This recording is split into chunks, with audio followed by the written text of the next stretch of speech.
Saudações a todos de novo. Muito bem, estamos aqui para dar continuidade ao sistema cardiovascular. Falta só um pedacinho da aula e tenho certeza que esse pedaço é muito interessante para todo mundo, tá certo? Porque temos alguns conceitos para definir agora. Conceito de morte para a medicina. Vamos entender isso um pouquinho. Vou fazer duas perguntas, quero que vocês reflitam sobre o assunto e a gente vai discutir isso aqui. É possível, pessoal, uma pessoa estar com o coração parado e estar viva? E a outra pergunta é possível uma pessoa estar morta e o coração estar funcionando? Será que essas coisas são possíveis? Então vamos entender um pouquinho sobre o complexo estimulante do coração para responder essas duas perguntas e entender o conceito de morte para a medicina, tá ok? Vamos lá. Então, os componentes do complexo estimulante do coração. Bom, primeira coisa, deixa eu falar dos componentes. Para que serve o complexo estimulante do coração? Nós sabemos que o nosso cérebro comanda todas as funções do nosso corpo, né? Vegetativas, né?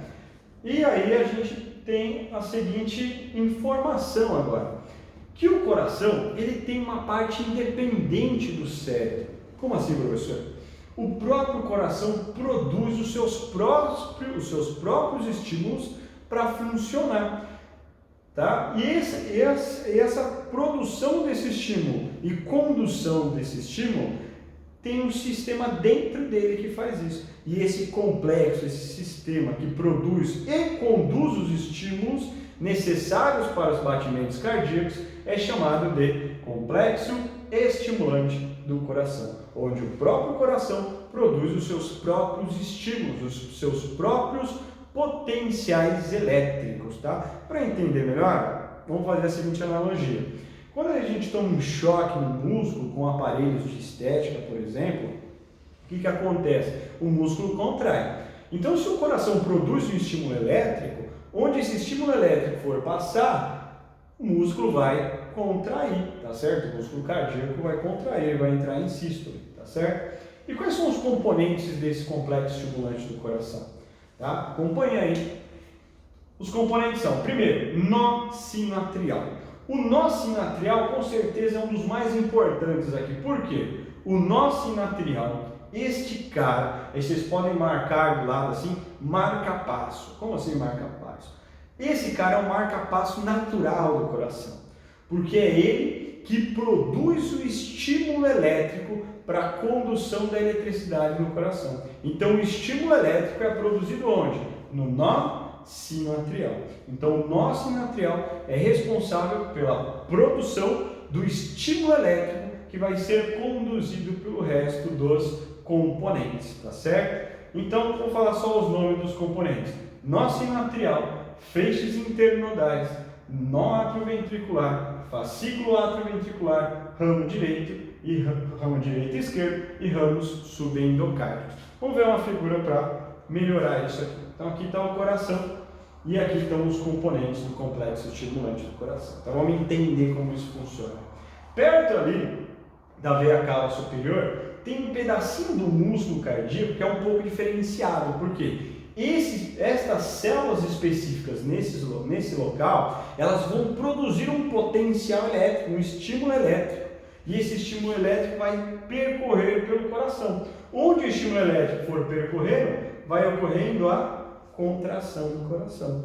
Professor, isso independe do cérebro? Sim. Então vamos dar uma olhadinha nas perguntas do começo da aula. Professor, é possível uma pessoa estar morta e o coração continuar a bater? Sim. Por quê? Porque o próprio coração, ele sozinho, produz os seus próprios potenciais elétricos através do nó sinatrial, tá certo? Então, é possível a pessoa sim estar morta e o coração continuar a bater, porque o coração funciona independente do cérebro.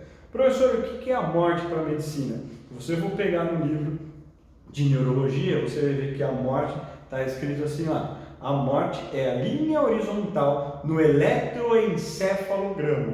Então, quando você faz um exame do encéfalo e você não vê nenhum potencial elétrico e não vê circulação na região, é sinal que a pessoa teve morte encefálica, ou seja, ela está morta para a medicina. Mas o coração pode continuar a estar batendo por um tempo. Tá ok? Então, a morte é a linha horizontal no eletroencefalograma e o coração pode estar funcionando. Tá bom? Professor, e é possível o contrário, o coração estar parado e a pessoa estar viva? Sim, é o que acontece nas paradas cardíacas. Então, você pode ter uma parada cardíaca onde o complexo estimulante do coração não está produzindo potencial elétrico e com uma massagem cardíaca, com alguns procedimentos que mais para frente a gente pode comentar, você faz o coração voltar, você faz o procedimento de reanimação e a pessoa volta a ter os batimentos cardíacos e a pessoa está viva, porque ela estava com o cérebro ainda funcionando. Tá ok? Então sim, é possível essas hipóteses que eu acabei de comentar. Tá certo? E como funciona o complexo estimulante? O estímulo é produzido aqui no nó sinatrial e conduzindo nos feixes internodais, porque esse é o nó sinatrial e esse é o nó atrioventricular. Então, enquanto o estímulo elétrico está vindo aqui, está ocorrendo uma sístole atrial. Olha que fantástico isso, gente. Está ocorrendo a sístole atrial, não tem nenhuma novidade. E o estímulo elétrico, é como a eletricidade, ela vai vindo e chega aqui. Quando chega no nó sinatrial, ela vai passar por fascículo atrioventricular. Este fascículo atrioventricular ele vai reduzir a velocidade de condução. Então, números hipotéticos. Vamos supor que você tem uma velocidade aqui 100 km por hora. Imagina você na estrada 100 km por hora. Tá aí. Chegou no nó atrioventricular, viu que tem um radar ali na frente, que é o fascículo atrioventricular. E está lá, 50 km por hora. Aí o que você faz? Pisa no freio e diminui a velocidade. Então o estímulo elétrico ele vem por aqui, chega no nó atrioventricular, chegou no fascículo atrioventricular, diminui a velocidade. Por quê? Para dar tempo de todo o sangue que está aqui passar para cá. E aí depois o estímulo volta a 100 km por hora. De novo exemplo, você passou o radar, você vai acelerar novamente. E aí o estímulo elétrico passa para o ramo direito e para o ramo esquerdo, chegando até o ápice do coração aqui embaixo. Chegou embaixo, ele volta subindo e inervando as paredes do ventrículo. Então, você só vai ter contração do ventrículo quando esse estímulo chega aqui embaixo e ele sobe contraindo. Por quê? A artéria aórtica e o tronco pulmonar estão para cima. Então, o coração ele contrai os seus ventrículos de baixo para cima para mandar o sangue para a artéria aórtica e para o tronco pulmonar. Tá certo? Então é desta forma que ocorre o estímulo e a condução do complexo estimulante do coração. Zuzublu, espero que estejam Zuzublu até então.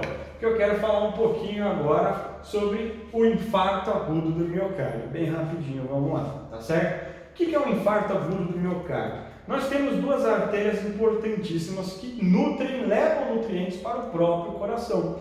São chamadas de artérias coronárias, tá certo? Então tá aqui as artérias coronárias, as duas artérias coronárias. E percebam, a artéria coronária aqui, ela estava levando sangue para essa região.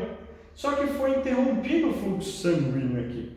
Quando interrompe o fluxo sanguíneo na artéria coronária, tem uma região do coração que vai sofrer. Por que ela vai sofrer? Porque ela não está recebendo oxigênio.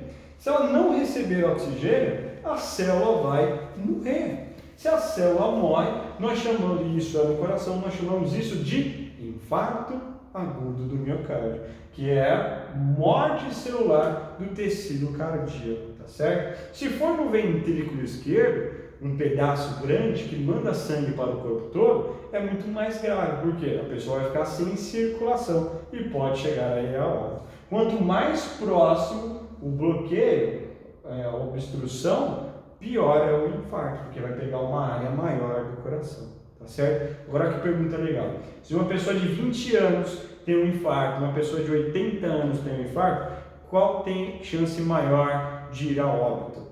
Muitos vão falar o de 80, mas não, é o de 20. Por que, professor? Porque uma pessoa de 80, ao longo da vida, ela foi criando mais caminhos para o mesmo lugar. Então, se interromper aqui, ela pode ter pequenos vasinhos, que a gente chama de neoangiogênese, que é a nova formação de vaso, levando aí nutrientes para essa área. Mas se a gente tem a interrupção do fluxo sanguíneo na pessoa jovem, que ainda não tem esses vasinhos nessa área, com certeza ele vai ter um infarto. E se o infarto leva ao óbito, nós chamamos esse infarto de infarto fulminante. Zuzublu, pessoal. Então essas aqui são as áreas, ó, parece o Dalpino, não parece um pouco o professor Dalpino, quando ele era mais jovem, ainda não tinha aquela, né, robusta capa de gordura que reveste abaixo da mental dele. Então vamos lá, pessoal, ó. Essas áreas onde está em vermelho são as áreas que podem refletir a dor do coração. O que é essa dor? É a dor do infarto. Se o músculo ele não recebe oxigênio, ele vai doer, ele vai sentir a dor. Essa dor precordial, esse sofrimento do músculo cardíaco é chamado de angina. E essa dor é uma dor referida que pode ser nessas áreas aqui, tá certo? E aqui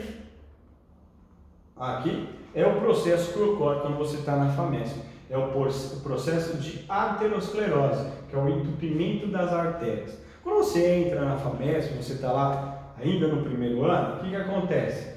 No primeiro semestre você entra, está feliz, é um atleta, sobe escada, desce escada, não sente nada, a artéria limpinha. No final do semestre já começa a ir no bar um pouquinho, começa a comer um torresminho, beber um pouquinho, sair da dieta, aí já vai acumulando um pouquinho de artéria. Claro que tudo isso, gente, já estou só fazendo aqui uma analogia para a gente entender a arteriosclerose.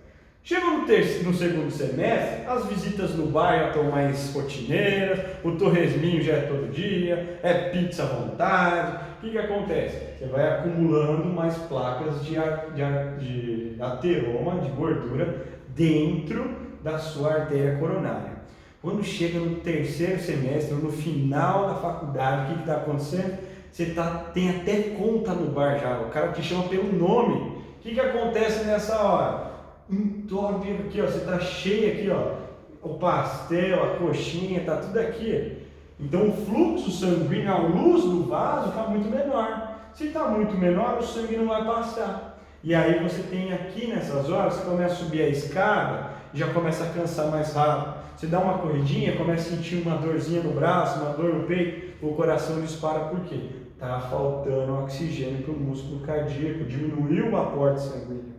E aí você vai tendo as anginas, até chegar uma hora que pode ter uma complicação.